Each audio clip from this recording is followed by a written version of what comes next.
আমার বন্ধুগণ, সেই যুবকটা কালিমা পড়লো, চাচার কানে সংবাদ চলে গেল। চাচা সঙ্গে সঙ্গে বলল, তুই কি জানিস এই কালিমা গ্রহণ করার ফলাফল কি হতে পারে?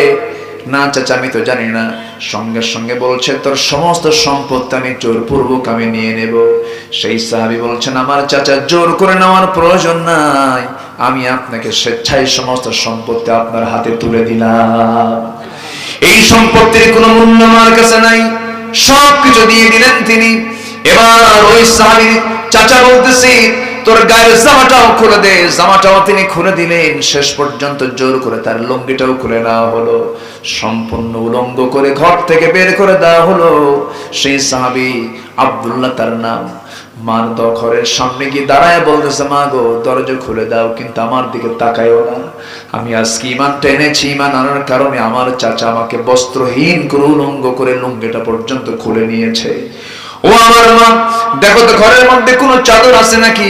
ছোট্ট একটা চাদর, যা দিয়ে কোনো মতো সতর ঢাকে, এমন একটা চাদর তার দিকে লক্ষ্য করে ফিকে মারা হলো। তিনি তারপরে সতরটা ঢেকে নিলেন। বলছেন, মা, ও আমার মা, আমাকে বিদায় দিয়ে দাও।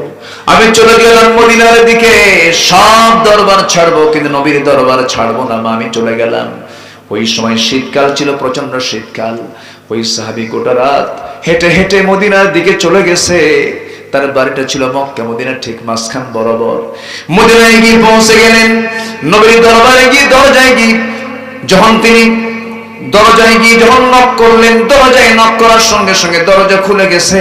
নবীজি দেখেন গায়ে কিছু নাই, একজন লোক দাঁড়ানো। কিচ্ছু বললেন না, ভিতরে গেলেন। নিজের গায়ের দুটো সুন্দর জুব্বা তিনি হাতের মধ্যে নিয়ে বলছেন, যুবক, এই শীতকালে তোমার গায়ে কোনো কাপড় চোপড় নাই, কারণটা কি? বিস্তারিত তিনি খুলে বললেন।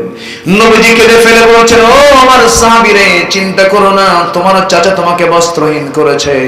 আমি নবীজি আমার নিজের গায়ের জুব্বা আমি তোমাকে দিয়ে দিলাম। আব্দুল্লাহ জুলবাসাদাই, রাসূল বললেন, যাও আমার আহলে সুফার সদস্যদের সঙ্গে তুমি ওঠা বসা করো, চলাফেরা করো। আমার নবীর সাহাবীরা যারা নবীর পাশে আসহাবে সুফার সদস্য ছিলেন, তাদের মাঝে যখন আব্দুল্লাহ চলে গেলেন, তাদের মাঝে তিনি মাঝে মাঝে কোরআন তেলাওয়াত করতেন।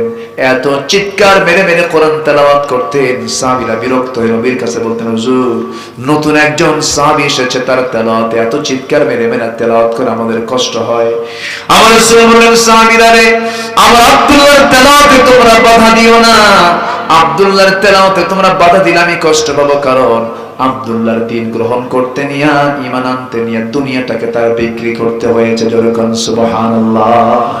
দুনিয়া নামক এই সম্পদ বিক্রি করে সে ঈমান